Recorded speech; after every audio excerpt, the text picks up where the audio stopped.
ഹരേ രാമ രാമ രാമ ഹരേ ഹരേ, ഹരേ കൃഷ്ണ കൃഷ്ണ കൃഷ്ണ ഹരേ ഹരേ. ഹരേ രാമ രാമ രാമ ഹരേ ഹരേ, ഹരേ കൃഷ്ണ കൃഷ്ണ കൃഷ്ണ ഹരേ ഹരേ. രാഘവൻ താതഗേഹം പ്രവേശിച്ചുടൻ വ്യാകുലഹീനം വണങ്ങിയരുൾ ചെയ്തു. കൈകേയിയാകിയ മാതാവു തന്നോട് ശോകം കളഞ്ഞാലും അമ്മേ മനസ്സിതേ, സൗമിത്രിയും ജനകാത്മജയും ഞാനും സൗമുഖ്യമാന്നു പോവാനായി പുറപ്പെട്ടു. ഖേദമകലെ കളഞ്ഞിനി ഞങ്ങളെ താതനാജ്ഞാപിക്ക വേണ്ടതു വൈകാതെ. ഇഷ്ടവാക്യം കേട്ടു കൈകേയി സാദരം പെട്ടെന്നെഴുന്നേറ്റിരുന്നു സസംഭ്രമം. ശ്രീരാമനും മൈഥിലിക്കും അനുജനും ചീരങ്ങൾ വെവ്വേറെ നൽകിനാളമ്മയും. ധന്യവസ്ത്രങ്ങൾ ഉപേക്ഷിച്ചു രാഘവൻ വന്യചീരങ്ങൾ പരിഗ്രഹിച്ചിടിനാൽ. പുഷ്കരലോചനാനുജ്ഞയാവൽക്കലം ലക്ഷ്മണൻ താനുമുടുത്താനതു നേരം. ലക്ഷ്മി ഭഗവതിയാകിയ ജാനകി വൽക്കലം കയ്യിൽ പിടിച്ചുകൊണ്ടാകുലാൽ പക്ഷമെന്തുള്ളിലെന്നുള്ളതറിവാനായി. തക്ഷണേ ലജ്ജയാ ഭർത്തൃമുഖാംബുജം ഗൂഢമായി നോക്കി നാളങ്ങനെ ഞാനിത് ഗാഠമുടുക്കുന്നതെന്നുള്ള ചിന്തയാ. മംഗലദേവതാ വല്ലഭൻ രാഘവൻ ഇംഗിതജ്ഞൻ തഥാ വാങ്ങി പരുഷമാം പൽക്കലം ദിവ്യാംബരോ പരിവേഷ്ടിച്ച് സൽക്കാരമാനം കലർന്നു നിന്നിടിനാൽ. എന്നത് കണ്ടൂരു രാജതാരങ്ങളും അന്യരായുള്ള ജനങ്ങളുമൊക്കവേ വന്ന ദുഃഖത്താൽ കരയുന്നതു കേട്ടു നിന്നരുളിയിടും വസിഷ്ഠ മഹാമുനി. കോപേന സ്പർശിച്ചു കൈകേയി തന്നോടു താപേന ചൊല്ലിനാനെന്തിതു തോന്നുവാൻ. ദുഷ്ടേ നിശാചരി ദുർവൃത്തമാനസേ കഷ്ടമോർത്തോളം കഠോരശീലേ ഖലേ. രാമൻ വനത്തിനു പോകേണമെന്നല്ലോ താമസശീലേ, വരത്തെ നീ വരിച്ചു നീ. ജാനകി ദേവിക്കു വൽക്കലം നൽകുവാൻ മാനസേ തോന്നിയതെന്തോരു കാരണം. ഭക്ത്യാം പതിപ്രതയാകിയ ജാനകി ഭർത്താവിനോടുകൂടെ പ്രയാണം ചെയ്യിൽ സർവാഭരണ വിഭൂഷിതഗാത്രിയായി ദിവ്യാംബരം പൂണ്ടനുഗമിച്ചിടുക. കാനന ദുഃഖ നിവാരണാർത്ഥം പതിമാനസവും രമിപ്പിച്ചു സദാകാലം ഭർതൃശുശ്രൂഷയും ചെയ്തു പിരിയാതെ ചിത്തശുദ്ധ്യാ ചരിച്ചിടുകന്നേ വരൂ.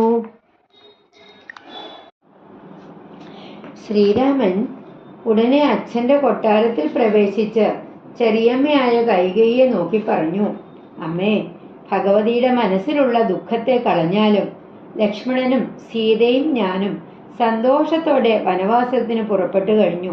ഇനി വൈകാതെ അച്ഛൻ ഞങ്ങളെ ആജ്ഞാപിക്കട്ടെ. ഇഷ്ടവാക്യം കേട്ട കൈകേയി പെട്ടെന്ന് എഴുന്നേറ്റിരുന്നു. എന്നിട്ട് ശ്രീരാമനും സീതയ്ക്കും ലക്ഷ്മണനും വെവ്വേറെ മരവുരികൾ നൽകി. ശ്രീരാമൻ ധന്യവസ്ത്രങ്ങളൊക്കെ ഉപേക്ഷിച്ച് മരവുരി ധരിച്ചു. രാമന്റെ അനുവാദത്തോടെ ലക്ഷ്മണനും മരവുരി ധരിച്ചു. സീതാദേവി വൽക്കലം കയ്യിലേന്തിക്കൊണ്ട് ഞാനിതെങ്ങനെയാണ് ഉടുക്കുന്നത് എന്ന വിചാരത്തോടെ ശ്രീരാമനെ നോക്കി. അപ്പോഴേക്കും ശ്രീരാമൻ പരുഷമായ ആ വൽക്കലം വാങ്ങി സീത ഉടുത്തിരുന്ന ദിവ്യ വസ്ത്രങ്ങളുടെ മേൽ ചുറ്റി. എന്നിട്ട് ബഹുമാനത്തോടെ നിന്നു. ഇത് കണ്ടവരെല്ലാവരും കരഞ്ഞുപോയി. അപ്പോൾ വസിഷ്ഠ മഹർഷി കോപത്തോടെ കൈകേയിയെ ശകാരിച്ചുകൊണ്ട് പറഞ്ഞു, ദുഷ്ടേ, നിനക്കിങ്ങനെ തോന്നുവാൻ കാരണമെന്ത്? കഷ്ടം, ഞാൻ വനത്തിന് പോകണമെന്നാണല്ലോ നീ വരം വരിച്ചത്. എങ്കിൽ സീതയ്ക്ക് മരവുരി നൽകാൻ നിനക്ക് എങ്ങനെ തോന്നി? പതിവ്രതയായിട്ടുള്ള സീതാദേവി ഭർത്താവിനോടൊപ്പം കാട്ടിൽ പോകുന്നുണ്ടെങ്കിൽ എല്ലാ ആഭരണങ്ങളും അണിഞ്ഞ് വില പിടിച്ച പട്ടുവസ്ത്രങ്ങളൊക്കെ ധരിച്ച് കൂടെ പോവുക. വനവാസത്തിലുണ്ടാകുന്ന ദുഃഖത്തെ ഇല്ലാതാക്കാനായി എപ്പോഴും ഭർത്താവിനെ ശുശ്രൂഷിച്ച് പരസ്പരം പിരിയാതെ ചിത്തശുദ്ധിയോടുകൂടി പോകണം. ഇത്തം വസിഷ്ഠോക്തി കേട്ടു ദശരഥൻ നത്വാ സ്വമന്ത്രരോടേവമരുൾ ചെയ്തു. രാജയോഗ്യം രഥമാശു വരുത്തുക രാജീവനേത്ര പ്രയാണായ സത്വരം. ഇത്തമുക്ത്വാ രാമവക്ത്രാംബുജം പാർത്തു പുത്ര ഹാ രാമ സൗമിത്രേ ജനകജേ രാമ ത്രിലോകാഭിരാമാംഗ ഹാ മമ പ്രാണസമാന മനോഹര. ദുഃഖിച്ചു ഭൂമിയിൽ വീണു ദശരഥൻ ഉൾക്കാമ്പഴിഞ്ഞു കരയുന്നതു നേരം തേരുമൊരുമിച്ചു നിർത്തി സുമന്ത്രരും ശ്രീരാമദേവനും അപ്പോൾ അരുൾ ചെയ്തു, തേരിൽ കരേറുക സീതേ, വിരവിൽ നീ നേരമിനി കളഞ്ഞിടരുതേതുമേ.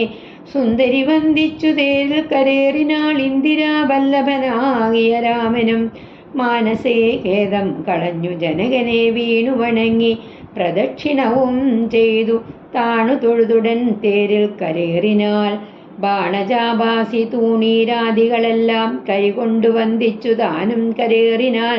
ലക്ഷ്മണനപ്പോൾ സുമന്ത്രരുമാകുലാൽ ദുഃഖേന തേർ നടത്തിയിടിനാൾ. ഭൂപനും നിൽക്കെന്നു ചൊന്നാൻ രഘുനാഥനും. ഗച്ഛേതി വേഗാലരുൾ ചെയ്തിതു, നിശ്ചലമായതു ലോകവും അന്നേരം. രാജീവലോചനൻ ദൂരെ മറഞ്ഞപ്പോൾ രാജാവു മോഹിച്ചു വീണിതു ഭൂതലെ. സ്ത്രീബാലവൃദ്ധാവധിപുരവാസികൾ താപം മുഴുത്തു വിലപിച്ചു പിന്നാലെ. തിഷ്ട പ്രഭോ രാമ ദയാനിധേ, ദൃഷ്ടിക്കമൃതമായൊരു തിരുമേനി കാണായിലെങ്ങനെ ഞങ്ങൾ പൊറുക്കുന്നു. പ്രാണനോ പോയതല്ലോ വിധി ദൈവമേ. ഇത്തരം ചൊല്ലി പ്രലപിച്ചു സർവരും സത്വരം തേരിൽ പിറകെ നടകൊണ്ടാൻ. മന്നവൻ താനും ചിരം പ്രലപിച്ചതാ ചൊന്നാൻ പരിചാരകന്മാരോടാകുലാൽ. എന്നെ അടുത്തിനി കൊണ്ടുപോയി ശ്രീരാമൻ തന്നുടെ മാതൃഗേഹത്തിങ്കലാക്കുവിൻ. രാമനെ വേറിട്ടു ജീവിച്ചു ഞാനിനി ഭൂമിയിൽ വാഴുന്നതില്ലെന്നു നിർണയം എന്നതു കേട്ടോരു ഭൃത്യജനങ്ങളും മന്നവൻ തന്നെ എടുത്തു കൗസല്യനൻ മന്ദിരത്തിങ്കലാക്കിയിടിനാരന്നേരം.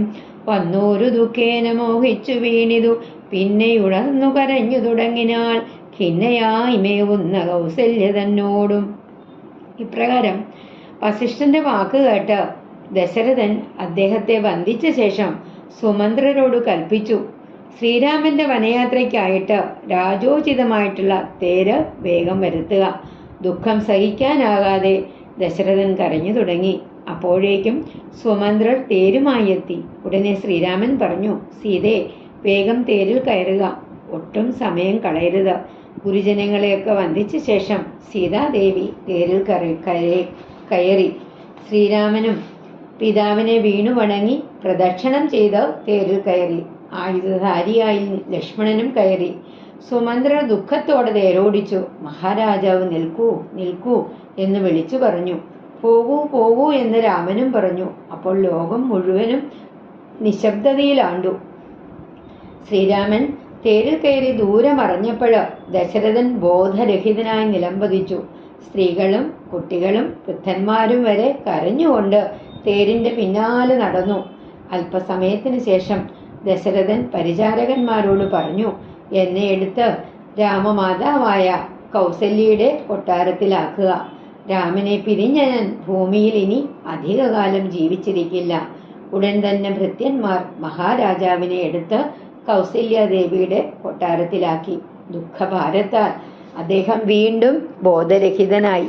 ബോധം വീണപ്പോൾ അദ്ദേഹം ദുഃഖിച്ചിരിക്കുന്ന കൗസല്യയോടൊപ്പം കരയാൻ തുടങ്ങി. ശ്രീരാമനും തമസാ നദി തന്നെ തീരം ഗമിച്ചു വസിച്ചു നിശാമുഖേ. പാനീയമാത്രം ഉപജീവനവും ചെയ്തു ജാനകിയോടും നിരാഹാരനായോരു വൃക്ഷമൂലേ ശയനം ചെയ്തുറങ്ങിനാൾ. ലക്ഷ്മണൻ വില്ലും അമ്പും ധരിച്ചന്തികെ രക്ഷിച്ചു നിന്നു. സുമന്ത്രരുമായോരോ ദുഃഖവൃത്താന്തങ്ങളും പറഞ്ഞാകുലാൽ പൗരജനങ്ങളും ചെന്നരികെ പോക്കു ശ്രീരാമനെ അങ്ങു കൊണ്ടുപോയി കൂടായിൽ.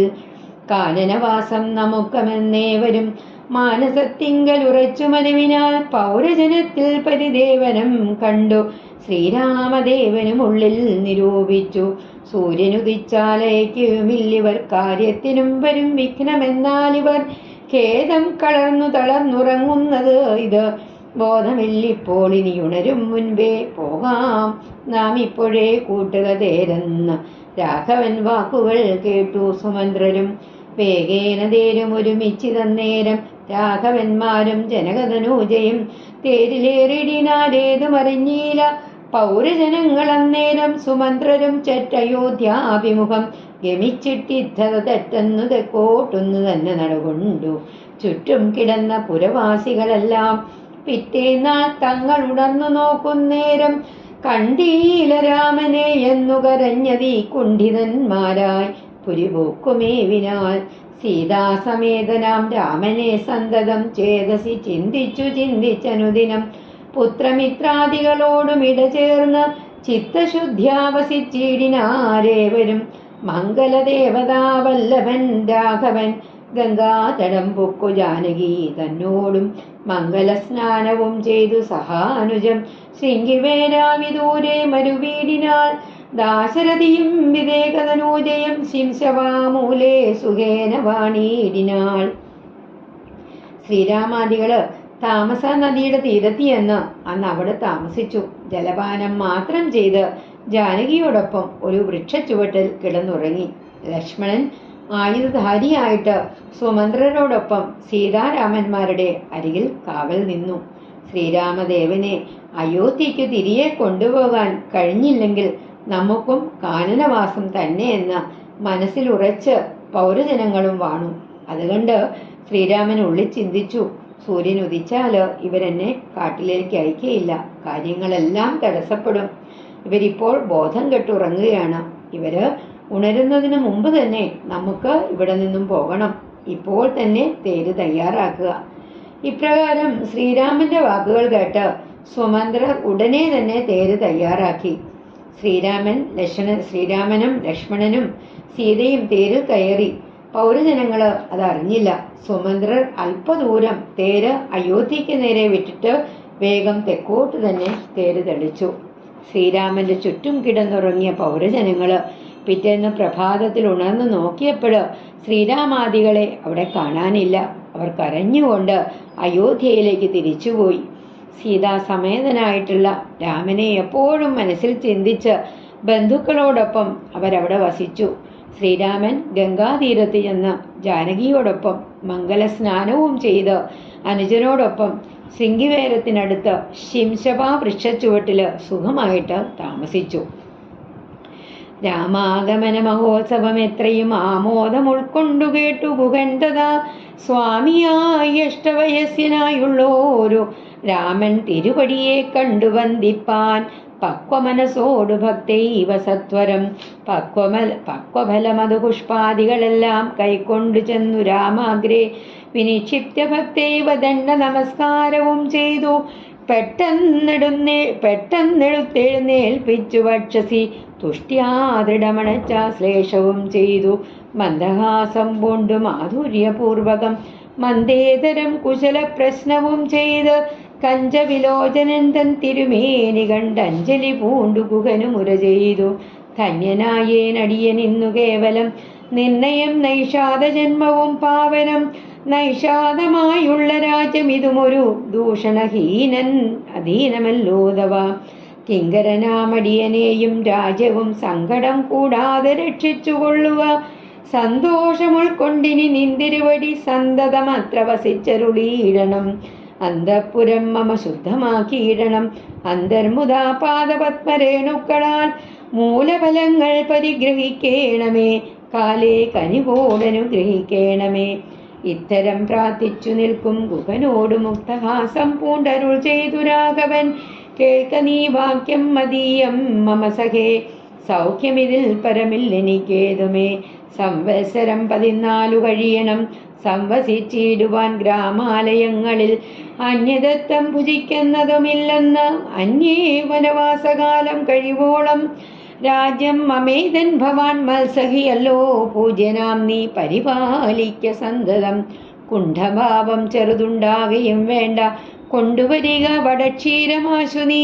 തൽക്ഷണം കൊണ്ടുവന്നു വടക്ഷീരവും ലക്ഷ്മണനോടും കലർന്നു രഘൂത്തമൻ ശുദ്ധവടക്ഷീരഭൂതികളെ കൊണ്ട് ബദ്ധമായോരു ജടാമകുടത്തോടും. സോദരൻ തന്നാൽ കുശദലാദ്യങ്ങളാൽ സാദരമാശ്രിതമായ തൽപസ്ഥലെ പാനീയമത്രമശിച്ചു വൈദേഹിയും താനുമായി പള്ളിക്കുറപ്പു കൊണ്ടിടിനാൾ. പ്രാസാദമോത്തനി പര്യങ്കെ യഥാ പുരാവാസവും ചെയ്തുറങ്ങിയിടുന്നതുപോലെ ലക്ഷ്മണൻ വില്ലും അമ്പും ധരിച്ചന്തിയെ രക്ഷിച്ചു നിന്നു ഗുഹനോടുകൂടവേ. ലക്ഷ്മീപതിയായ രാഘവസ്വാമിയും ലക്ഷ്മീ ഭഗവതിയാകിയ സീതയും വൃക്ഷമൂലെ കിടക്കുന്നതു കണ്ടതി ദുഃഖം കലർന്നു ബാഷ്പാകുലനായി ഗുഹൻ ലക്ഷ്മണനോട് പറഞ്ഞു തുടങ്ങിനാൾ. പുഷ്കരനേത്രനെ കണ്ടീലയോ സഹേ, പന്നതൽപേ ഭുവി ദാരുമൂലെ കിടന്നർണോജനേത്രൻ ഉറങ്ങുമാറിയായത്. സ്വർണതൽപേ ഭവനോത്തമേ സൽപുരുഷേ, പുണ്യപുരുഷൻ ജനകാത്മജയോടും പള്ളിക്കുറപ്പുകൊള്ളും മുന്നമിന്നിക പല്ലവ പല്യങ്ക സീംനിവനാന്തരെ. ശ്രീരാമദേവനു ദുഃഖമുണ്ടാക്കുവാൻ കാരണഭൂതയായി വന്നിതു കൈകേയി. മന്ദരാചിത്തമാസായ കൈകേയിതാൻ ഹന്ത മഹാപാപമാചരിച്ചാളല്ലോ. ശ്രുത്വാ ഗുഹോത്തികളിത്തമാഹന്ത സൗമിത്രിയും സത്വരമുത്തരം ചൊല്ലിനാൽ. ശൃംഗിവേരാധിപനായിട്ടുള്ള ഗുഹൻ തൻ്റെ പ്രഭുവും ഇഷ്ടനുമായ ശ്രീരാമൻ വരുന്നത് അറിഞ്ഞിട്ട് കായ്കനികളും പൂക്കളും ഒക്കെ എടുത്തു കൊണ്ടുവന്ന് അദ്ദേഹത്തിന് മുമ്പിൽ വെച്ച് ഭക്തിയോട് കൂടിയിട്ട് അദ്ദേഹത്തെ സാഷ്ടാംഗം നമസ്കരിച്ചു. ശ്രീരാമൻ ഗുഹനെ പിടിച്ചെഴുന്നേൽപ്പിച്ച് മാറിൽ ചേർത്ത് ഗാഠമായി ആലിംഗനം ചെയ്തു. ശ്രീരാമനെ നേരിൽ കണ്ട ഗുഹൻ തൊഴു കൈകളോട് കൂടിയിട്ട് പറഞ്ഞു, അടിയൻ ഇന്ന് തികച്ചും ധന്യനായി. എൻ്റെ ഈ നിഷാദ ജന്മം പാവനമായി. യാതൊരു അധർമ്മങ്ങളുമില്ലാത്ത ഈ നിഷാദ രാജ്യം അങ്ങയ്ക്ക് അധീനമാണ്. കിങ്കരന്മാരായ ഞങ്ങളെയും രാജ്യത്തെയും പരിപാലിച്ചുകൊണ്ട് ഇവിടെ പാർത്തുകൊള്ളുക. അങ്ങയുടെ പാദരേണുക്കൾ കൊണ്ട് എൻ്റെ ഗൃഹം പരിശുദ്ധമാക്കണം. ഈ കായ്കനികളൊക്കെ സ്വീകരിച്ച് അനുഗ്രഹിക്കണം. ഇങ്ങനെ പ്രാർത്ഥിച്ചു നിൽക്കുന്ന ഗുഹനോട് ശ്രീരാമൻ പറഞ്ഞു, പ്രിയ സ്നേഹിത, എൻ്റെ വാക്കുകൾ നീ കേൾക്കുക. അന്യർ തരുന്നത് ഭക്ഷിക്കണമെങ്കിലോ 14 വർഷം കഴിയണം. അങ്ങ് പറഞ്ഞതുപോലെ ഈ രാജ്യം എൻ്റേതു തന്നെ. എൻ്റെ സുഹൃത്തായ അവിടുന്ന് തന്നെ ഈ രാജ്യം രക്ഷിച്ചു കൊള്ളുക. പെട്ടെന്ന് അല്പമാലിൻ്റെ കറ കൊണ്ടുവരിക. ഉടൻ തന്നെ ഗുഹൻ വടക്ഷീരം കൊണ്ടുവന്നു. ശ്രീരാമൻ ലക്ഷ്മണനോടൊത്ത് ആലിൻകറയും ഭസ്മവും ചേർത്ത് ബന്ധിക്കപ്പെട്ട ജടാമകുടത്തോടുകൂടി ദർപ്പപ്പുല്ല് വിരിച്ച കിടക്കയിൽ ജലം മാത്രം കഴിച്ച് സീതയോടൊപ്പം കിടന്നുറങ്ങി. മാളിക മുകളിൽ എങ്ങനെ പണ്ടുറങ്ങിയോ അതേപോലെ തന്നെയാണ് രാമൻ ഇവിടെയും ഉറങ്ങിയത്. ലക്ഷ്മണൻ വില്ലും അമ്പും ധരിച്ച് ഗുഹനോടൊത്ത് അരികിൽ തന്നെ കാവൽ നിന്നു. ശ്രീരാമനും സീതയും മരച്ചുവട്ടിൽ കിടക്കുന്നത് കണ്ട് ദുഃഖത്തോടുകൂടി ഗുഹൻ ലക്ഷ്മണനോട് പറഞ്ഞു, സഖേ ലക്ഷ്മണ, താങ്കൾ ശ്രീരാമചന്ദ്രനെ കാണുന്നില്ലേ? മരച്ചുവട്ടിൽ വെറും നിലത്ത് ഇലകൾ വിരിച്ച് കിടക്കയിൽ കിടക്കുവാൻ അങ്ങനെയുള്ള ഇട വന്നല്ലോ. ഇലയൊക്കെ വിരിച്ചിട്ട് അങ്ങനെയുള്ള കിടക്കയിൽ കിടക്കുവാൻ ഇട വന്നല്ലോ. മുമ്പ് കൊട്ടാരത്തിലെ സ്വർണ്ണ കട്ടിലില് സീതാദേവിയോടൊപ്പം ശയിച്ചിരുന്നു. ഇപ്പോൾ ഇവിടെ തളിർമെത്തയിൽ കാട്ടിലാണ് ശയനം. കൈകേയി കാരണമാണ് അദ്ദേഹത്തിന് ഈ ദുഃഖമുണ്ടായത്. മന്ദിരയുടെ വാക്ക് കേട്ടിട്ടാണ് കൈകേയി ഈ മഹാപാപം ചെയ്തത്. ഇപ്രകാരം ഗുഹന്റെ വാക്കുകൾ കേട്ട ലക്ഷ്മണൻ പറഞ്ഞു, ഭദ്രമതേ ശൃണു മദ്വചനം രാമഭദ്രനാമം ജപിച്ചിടുക സന്തതം. കസ്യ ദുഃഖസ്യ കോ ഹേതുർജഗത്രയേ, കസ്യ സുഖസ്യ വാ കോപി ഹേതുസ്സഹേ. പൂർവജന്മാർജിത കർമ്മമത്രേ ഭുവി സർവലോകർക്കും സുഖദുഃഖ കാരണം. ദുഃഖസുഖങ്ങൾ ദാനം ചെയ്വതിന്നാരും ഉൾക്കാമ്പിലോർത്തതു കണ്ടാലില്ല നിർണയം. ഏകൻ മമ സുഖദാതാ ജഗതി മറ്റേകൻ മമ ദുഃഖദാതാവിധി. വൃഥാ തോന്നുന്നതിജ്ഞാന ബുദ്ധികൾക്കെപ്പോഴും തോന്നുകയില്ല ബുധന്മാർക്കേതുമേ. ഞാനിതിൽ നിന്നു കർത്താവെന്നു തോന്നുന്നു. മാനസതാരിൽ വൃഥാഭിമാനേനകൾ ലോകം നിജകർമ്മസൂത്രബന്ധം സഖേ. ഭോഗങ്ങളും നിജകർമാനുസാരികൾ മിത്രാരുദാസീന ബാന്ധവദ്വേഷ മധ്യസ്ഥ സുഹുജ്ജന ഭേദബുദ്ധിഭ്രമം. ചിത്രമത്രേ നിരൂപിച്ച സ്വകർമ്മങ്ങൾ എത്ര വിഭാവ്യതേ തത്ര യഥാ തഥാ. ദുഃഖം സുഖം നിജകർമ്മവശാഗതമൊക്കെ ഉൾക്കാമ്പു കൊണ്ടു നിലച്ചതിൽ യഥാഗതം തത്ര കാലാന്തരെ തത്തത് ഭുജിച്ചതി സ്വസ്ഥമായി വാഴണം. ഭോഗത്തിനായി കൊണ്ടു കാമിക്കയും വേണ്ട, ഭോഗം വിധികൃതം വർജിക്കയും വേണ്ട. വ്യർത്ഥമോത്തോളം വിഷാദ പ്രകർഷങ്ങൾ ചിത്തേ ശുഭാശുഭകർമ്മഫലോദയേ. മർത്യദേഹം പുണ്യപാപങ്ങളെ കൊണ്ട് നിത്യമുൽപ്പന്നം വിധിവിഹിതം സഹേ. സൗഖ്യ ദുഃഖങ്ങൾ സഹജമേവർക്കുമേ, നീക്കാവതല്ല സുരാസുരന്മാരാലും. ലോകേ സുഖാനന്തരം ദുഃഖമായി വരും, ആകുലമില്ല ദുഃഖാനന്തരം സുഖം. നൂനം ദിനരാത്രി പോലെ ഗതാഗതം, മാനസേ ചിന്തിക്കയില്ല അത്രയുമല്ലടോ. ദുഃഖമധ്യേ സുഖമായും വരും, പിന്നെ ദുഃഖം സുഖമധ്യ സംസ്ഥമായും വരും. രണ്ടും അന്യോന്യ സംയുക്തമായേവനും കൊണ്ടു ജലഭംഗമെന്ന പോലെ സഖേ. ആകയാൽ ധൈര്യേണ വിദ്വജ്ജനം ഹൃദി ശോകകർഷങ്ങൾ കൂടാതെ വസിക്കുന്നു. ഇഷ്ടമായുള്ളതു തന്നെ വരുമ്പോഴും ഇഷ്ടമല്ലാത്തതു തന്നെ വരുമ്പോഴും തുഷ്ടാത്മന മരുവുന്നു ബുധജനം. ദൃഷ്ടമെല്ലാം മഹാമായേതി ഭാവനാൽ. അതായത്, ഹേ ഗുഹ, താങ്കള് എൻ്റെ വാക്കുകൾ കേൾക്കുക. എപ്പോഴും ശ്രീരാമഭദ്രന്റെ നാമം ജപിക്കുക. ലോകത്തിൽ ആരുടെയും സുഖദുഃഖങ്ങൾക്ക് ആരും കാരണക്കാരാവുന്നില്ല. കഴിഞ്ഞ ജന്മത്തില് സമ്പാദിച്ചു വച്ചിട്ടുള്ള കർമ്മഫലം തന്നെയാണ് ലോകങ്ങൾക്കും സർവർക്കും സുഖങ്ങൾക്കും ദുഃഖങ്ങൾക്കും കാരണമായിരിക്കുന്നത്. സുഖദുഃഖങ്ങൾ ദാനം ചെയ്യുന്നതിന് ആരും സമർത്ഥരല്ല. അയാൾ എനിക്ക് സുഖം നൽകിയവനാണെന്നോ മറ്റൊരാൾ എനിക്ക് ദുഃഖം നൽകിയവനാണെന്നോ തോന്നുന്നത് അജ്ഞാനികൾക്കാണ്. വിവേകമുള്ളവർക്ക് ഇത് തോന്നുകയില്ല. ഞാനാണ് ഇതൊക്കെ ചെയ്യുന്നത് എന്ന മിഥ്യാഭിമാനം കൊണ്ടാണ് ഒരുവന് ഇതൊക്കെ തോന്നുന്നത്. മായാഗുണം കൊണ്ട് അതാതു കാലത്ത് ഓരോന്ന് പ്രവർത്തിക്കുന്നു എന്നേ ഉള്ളൂ. ജനനം മുതൽ മരണം വരെ ഓരോ ദേശത്തും കാലത്തും ദൈവത്താൽ നിശ്ചിതമായ കർമ്മങ്ങളെ മാത്രമേ സർവ്വജന്തുക്കൾക്കും ചെയ്യുന്നുള്ളൂ. സകല ജീവികളും അതതിൻ്റെ കർമ്മമാകുന്ന ചരടുകൊണ്ട് ബന്ധിക്കപ്പെട്ടിരിക്കുന്നു. കർമ്മങ്ങൾക്ക് അനുസരിച്ചാണ് അനുഭവങ്ങൾ ഉണ്ടാകുന്നത്. ബന്ധുക്കൾ, ശത്രുക്കൾ, ശത്രുമിത്രഭാവമില്ലാത്തവർ എന്നിങ്ങനെയുള്ള ഭേദജ്ഞാനം വിചിത്രമാണ്. തൻ്റെ കർമ്മങ്ങൾ എങ്ങനെ വിഭാവനം ചെയ്യുന്നുവോ അതേ രീതിയിലായിത്തീരുന്നു അവനവൻ്റെ പരിതസ്ഥിതികൾ. സൃഷ്ടിക്കുന്നത് അവനവൻ തന്നെയാണ്. ദുഃഖവും സുഖവും എല്ലാം തൻ്റെ കർമ്മങ്ങൾക്ക് അധീനമാണെന്ന് ഹൃദയത്തിൽ വിചാരിച്ച് എന്തൊക്കെയോ വന്നു ചേരുന്നുവോ അതിനെ അനുഭവിച്ച് യാതൊരു പരാതിയും കൂടാതെ സ്വസ്ഥനായി ജീവിക്കണം. സുഖത്തിന് വേണ്ടി കൂടുതൽ ആഗ്രഹിക്കേണ്ട കാര്യമില്ല. ന്യായമായി ലഭിക്കുന്ന സുഖത്തെ ഉപേക്ഷിക്കുകയും വേണ്ട. ധർമ്മവും അധർമ്മവുമായിട്ടുള്ള കർമ്മഫലാനുഭവം കൊണ്ട് മനസ്സിൽ വലുതായ സന്തോഷ സന്താപങ്ങൾ ഉണ്ടാകുന്നത് ഒരു പ്രയോജനവുമില്ല.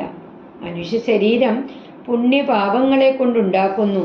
സുഖദുഃഖങ്ങൾ ഏവർക്കും സഹജമാണ്. അതിനെ ഇല്ലാതാക്കുവാൻ ആർക്കും സാധ്യമല്ല. ഈ ലോകത്തില് സുഖത്തിന്റെ അവസാനം ദുഃഖമുണ്ടാവും, ദുഃഖത്തിന്റെ അവസാനം സുഖവും ഉണ്ടാവും. ഇവ രണ്ടും രാത്രിയും പകലും പോലെ വന്നും പോയും ഇരിക്കുന്നു. ചിന്തിച്ചാൽ അത്രമാത്രമല്ല, ദുഃഖത്തിനിടയിൽ സുഖവും ഉണ്ടാവും, സുഖത്തിനിടയിൽ ദുഃഖവും ഉണ്ടാവും. ദുഃഖ സുഖങ്ങള് ചെളിയും വെള്ളവും പോലെ ഇടകലർന്ന് തന്നെ ഇരിക്കും. അതിനാല് വിദ്വാൻമാർ മനസ്സിൽ സുഖദുഃഖങ്ങൾ ഉണ്ടാകാതെ സൂക്ഷിക്കുന്നു. ഈ കാണായതെല്ലാം മായയാണെന്നുള്ള വിചാരത്താല് ഇഷ്ടമുള്ളത് വരുമ്പോഴും ഇഷ്ടമില്ലാത്തത് വരുമ്പോഴും അറിവുള്ളവര് സന്തുഷ്ടരായിട്ട് തന്നെ കഴിയുന്നു. അതുകൊണ്ട് ആരുടെയും ഇതുകൊണ്ടല്ല ദുഃഖവും സുഖവും ഉണ്ടാവുന്ന. നമ്മുടെ കർമ്മങ്ങൾക്കനുസരിച്ചാണ് നമുക്ക് സുഖവും ദുഃഖവും വരുന്നതും പോകുന്നതും. ഇത്തം ഗുഹനും സുമിത്രാത്മജനുമായി വൃത്താന്തഭേദം പറഞ്ഞു നിൽക്കുന്നേരം മിത്രനുദിച്ചതു സത്വരം രാഘവൻ നിത്യകർമ്മങ്ങളും ചെയ്തരുളി ചെയ്ത് തോണി വരുത്തുകന്നപ്പോൾ ഗുഹൻ നല്ല തോണിയും കൊണ്ടുവന്നാശുവണങ്ങിനാൽ സ്വാമിന്യം ദ്രോണികാ സമാരുഹ്യതാം സൗമിത്രിണാ ജനകാത്മജയാസമം തോണി തുഴയുന്നതും അടിയൻ തന്നെ മാനവവീര മമ പ്രാണവല്ലഭ ശൃംഗിവേരാധിപൻ വാക്കുകേട്ടന്നേരം മംഗലദേവതയാകിയ സീതയെ കയ്യും പിടിച്ചു കരേറ്റി ഗുഹനുടെ കയ്യും പിടിച്ചു താനും കരേറിയനാൽ ആയുധമെല്ലാം എടുത്തു സൗമിത്രിയും ആയുധമായൊരു തോണി കരേറിനാൽ ജ്ഞാതിവർഗത്തോടു കൂടെ ഗുഹൻ പരമാദരവോട് വഹിച്ചു തോണിയും മംഗലവാങ്കിയാം ജാനകീദേവിയും ഗംഗയെ പ്രാർത്ഥിച്ചു നന്നായി വണങ്ങിനാൾ. ഗംഗേ ഭഗവതി ദേവി നമോസ്തുതേ. സംഗേന ശംഭുതൻ മൗലിയിൽ വാഴുന്ന സുന്ദരീ ഹൈമവതി നമസ്തേ നമോ. മന്ദാകിനി ദേവി ഗംഗേ നമോസ്തുതേ. ഞങ്ങൾ വനവാസവും കഴിഞ്ഞാദരാലിഞ്ഞു വന്നാൽ ബലിപൂജകൾ നൽകുവാൻ രക്ഷിച്ചു കൊള്ളുക നീ ആപത്തു കൂടാതെ. ദക്ഷാരി വല്ലഭേ ഗംഗേ നമോസ്തുതേ. ഇത്തരം പ്രാർത്ഥിച്ചു വന്ദിച്ചിരിക്കവേ സത്വരം പാരകുലം ഗമിച്ചിടിനാൽ തോണിയിൽ നിന്നു താഴത്തിറങ്ങി ഗുഹൻ താണു തൊഴുതപേക്ഷിച്ചാൻ മനോഗതം. കൂടെ വിടകൊള്ളുവതിനടിയനും ഒരാടൽ കൂടാതെ അനുറ്റ നൽകിയിടണം. പ്രാണങ്ങളെ കളഞ്ഞിടുവനല്ലെങ്കിൽ ഏണാംഗ ബിംബാനന ജഗദീപതേ. നൈഷാദവാക്യങ്ങൾ കേട്ടു മനസ്സി സന്തോഷേണ രാഘവനേവമരുൾ ചെയ്തു. സത്യം 14 സംവത്സരം വിപിനത്തിൽ വസിച്ചു വരുവാൻ വിരവിൽ ഞാൻ ചിത്തവിഷാദമൊഴിഞ്ഞു വാണിയിടു നീ. സത്യവിരോധം വരാ രാമഭാഷിതം ഇത്തരം ഓരോരോ വിധമരുളി ചെയ്തു. ചിത്തമോദേന ഗാഢാശ്ലേഷവും ചെയ്തു. ഭക്തനെ പോകെന്നയച്ചു രഘൂത്തമൻ ഭക്ത്യാ നമസ്കരിച്ചഞ്ജലിയും ചെയ്തു. മന്ദമന്ദം തോണിമേലെ ഗുഹൻ വീണ്ടും മന്ദിരം പൊക്കു ചിന്തിച്ച് മരുവിനാൽ. ഇപ്രകാരം ഗുഹനും ലക്ഷ്മണനും കൂടി കാര്യങ്ങൾ പറഞ്ഞുകൊണ്ട് നിൽക്കുമ്പോൾ സൂര്യൻ ഉദിച്ചു. ശ്രീരാമൻ പെട്ടെന്ന് തന്നെ നിത്യകർമ്മങ്ങളൊക്കെ ചെയ്ത ശേഷം തോണി കൊണ്ടുവരാൻ പറഞ്ഞു. അപ്പോൾ ഗുഹൻ നല്ല ഒരു തോണി കൊണ്ടുവന്നിട്ട് ശ്രീരാമനെ വന്ദിച്ചു പറഞ്ഞു, സ്വാമി, സീതാ ലക്ഷ്മണന്മാരോടൊന്നിച്ച് ഈ തോണിയിൽ കയറിയാലും തോണി തുഴയുന്നത് അടിയൻ തന്നെയാണ്. ഗുഹന്റെ വാക്കുകൾ കേട്ട് ശ്രീരാമൻ സീതയെ കൈക്കു പിടിച്ച് തോണിയിൽ കയറ്റിയിട്ട് ഗുഹന്റെ കൈ പിടിച്ച് താനും കയറി. ആയുധങ്ങളെല്ലാം എടുത്ത് ലക്ഷ്മണനും തോണിയിൽ കയറി. ബന്ധുവർഗത്തോടൊപ്പം ഗുഹൻ തോണി തുഴഞ്ഞു. അപ്പോൾ സീതാദേവി ഗംഗയെ പ്രാർത്ഥിച്ചു വണങ്ങി. ഗംഗേ ഭഗവതി ദേവി നമസ്കാരം. ശിവന്റെ ശിരസിൽ വാണരുളുന്ന ഭഗതിക്കായി നമസ്കാരം. ഞങ്ങൾ വനവാസം കഴിഞ്ഞു വന്നാൽ ബലിപൂജകൾ നൽകാം. ആപത്തൊന്നും കൂടാതെ നീ ഞങ്ങളെ രക്ഷിക്കണം. ശിവപത്നിയായ ദേവി ഭഗവതിക്ക് അവിടുത്തേക്ക് നമസ്കാരം.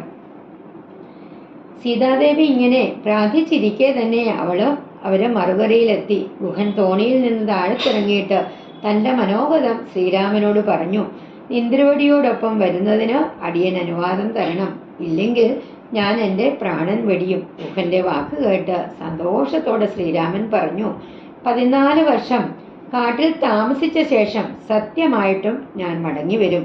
നീ ദുഃഖം കൂടാതെ കഴിയുക. ഞാൻ പറയുന്നത് ഒരിക്കലും അസത്യമാവുകയില്ല.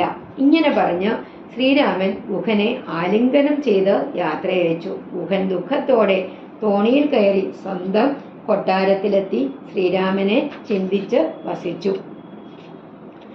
വൈദേഹി തന്നോടുകൂടെ വേരാഘവൻ സോദരനോടും ഒരു മൃഗത്തെ കൊന്നു സാദരം ഭുക്വാ സുഖേന വസിച്ചിത്. പാദവമൂലേ ദലാഢ്യതൽപസ്ഥലേ മാർത്താണ്ഡദേവനുദിച്ചോരനന്തരം പാർത്ഥിവനർഘ്യാദി നിത്യകർമ്മം ചെയ്ത് ചെന്നു ഭരദ്വാജനായ തപോധനൻ തന്നാശ്രമപദത്തിനടുത്താതരാൽ ചിത്തമോദത്തോടിരുന്നോരു നേരത്ത് തത്ര കാണാ ഇതൊരുവടു തന്നെയും. അപ്പോൾ അവനോടരുൾ ചെയ്തു രാഘവൻ, ഇപ്പോഴേ നീ മുനിയോടുണർത്തിക്കണം.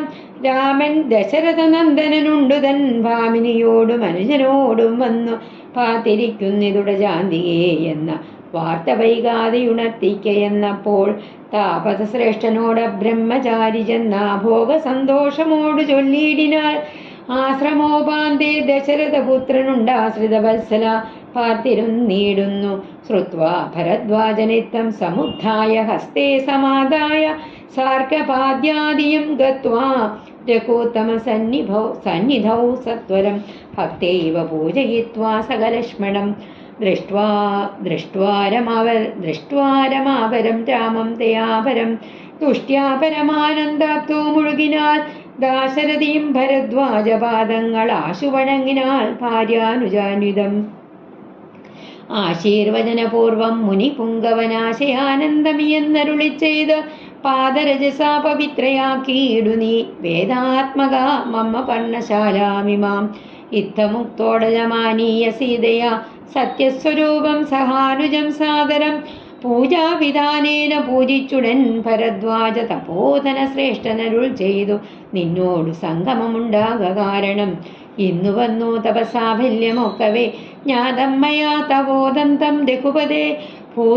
ഭൂതമാഗാമികം വാ കരുണാനിധേ ഞാനറിഞ്ഞേൻ പരമാത്മാ ഭവാൻ കാര്യമാനുഷനായതുമായയാ ഭൂതലേ ബ്രഹ്മണ പണ്ടു സംപ്രാർത്ഥിതനാകയാൽ ജന്മമുണ്ടായത് യാതൊന്നിതെന്നതും കാനനവാസാവകാശമുണ്ടായതും ഞാനറിഞ്ഞിടിനേ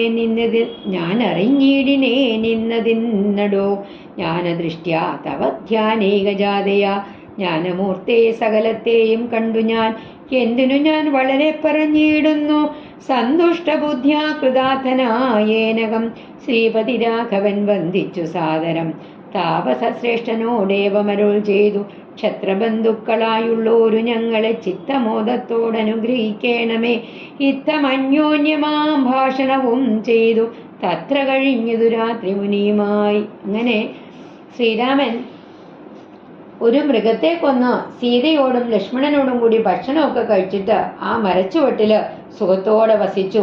സൂര്യോദയത്തില് നിത്യകർമ്മങ്ങളൊക്കെ ചെയ്ത് ഭരദ്വാജ മഹർഷിയുടെ ആശ്രമത്തിനടുത്തെത്തി. അപ്പോൾ അവിടെ കണ്ട ബ്രഹ്മചാരിയോട് ശ്രീരാമൻ പറഞ്ഞു, നീ ഇപ്പോൾ തന്നെ ഭരദ്വാജ മഹർഷിയോട് ഇപ്രകാരം ഉണർത്തിക്കണം.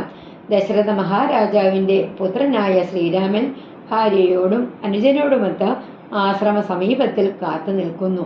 ബ്രഹ്മചാരി ഉടനെ ചെന്ന് ഭരദ്വാജ മുനിയോട് ഉണർത്തിച്ചു. ഭഗവൻ ദശരഥപുത്രനായ ശ്രീരാമൻ ആശ്രമത്തിനടുത്തു വന്ന് കാത്തിരിക്കുന്നു. ബ്രഹ്മചാരിയുടെ വാക്കുകൾ കേട്ട ഭരദ്വാജ മുനി പൂജാദ്രവ്യങ്ങളോട് കൂടിയിട്ട് ശ്രീരാമ സന്നിധിയിലെത്തി ആദരപൂർവം പൂജിച്ചു വണങ്ങി. ശ്രീരാമൻ സീതാലക്ഷ്മണ സമേതം ഭരദ്വാജ മഹർഷിയുടെ പാദങ്ങൾ വണങ്ങി അവരെ അനുഗ്രഹിച്ചുകൊണ്ട് മുനിശ്രേഷ്ഠനായ ഭരദ്വാജൻ പറഞ്ഞു, വേദാത്മക, അങ്ങയുടെ പാദധൂളി കൊണ്ട് എൻ്റെ പർണശാലയെ പരിശുദ്ധമാക്കുക. തുടർന്ന് സീതാലക്ഷ്മണന്മാരെ അദ്ദേഹം പർണശാലയിലേക്ക് കൂട്ടിക്കൊണ്ടുപോയി. ആദരവോടെ പൂജിച്ച ശേഷം ഭരദ്വാജ മഹർഷി പറഞ്ഞു, പരമാത്മാവായിരിക്കുന്ന അങ്ങയെ നേരിൽ കാണാൻ കഴിഞ്ഞതിനാല് എൻ്റെ തപസ് സഫലമായി. കഴിഞ്ഞതും വരാനിരിക്കുന്നതുമായിട്ടുള്ള അങ്ങയുടെ ചരിത്രം ഞാൻ അറിഞ്ഞിരിക്കുന്നു. ബ്രഹ്മാവ് പണ്ട് പ്രാർത്ഥിക്കയാൽ പരമാത്മാവായ അങ്ങ് മായ കൊണ്ട് ഭൂമിയിൽ മനുഷ്യനായി പിറന്നത് എന്തിനു വേണ്ടിയാണെന്നും ഞാൻ മനസ്സിലാക്കുന്നു. കാട്ടിൽ താമസിക്കുവാൻ ഇടവന്നതും എന്തിനാണെന്ന് ഞാൻ അറിയുന്നുണ്ട്. അങ്ങയുടെ നിരന്തര ധ്യാനം കൊണ്ട് ലഭിച്ച ജ്ഞാനദൃഷ്ടി കൊണ്ട് ഞാൻ എല്ലാം കണ്ടു. ഞാൻ കൃതാർത്ഥനായി. അപ്പോൾ ശ്രീരാമൻ ആദരവോടെ മഹർഷിയോട് പറഞ്ഞു, ക്ഷത്രിയ ജാതിയിൽ പിറന്ന ഞങ്ങളെ സന്തോഷത്തോടുകൂടി അനുഗ്രഹിക്കണം. ഇങ്ങനെ അവർ തമ്മിൽ സംഭാഷണം നടത്തിക്കൊണ്ട് ആ രാത്രി ഭരദ്വാജ മഹർഷിയോടൊപ്പം അവിടെ കഴിഞ്ഞു. ഹരേ രാമ രാമ രാമ ഹരേ ഹരേ, ഹരേ കൃഷ്ണ കൃഷ്ണ കൃഷ്ണ ഹരേ ഹരേ, ഹരേ രാമ രാമ രാമ ഹരേ ഹരേ, ഹരേ കൃഷ്ണ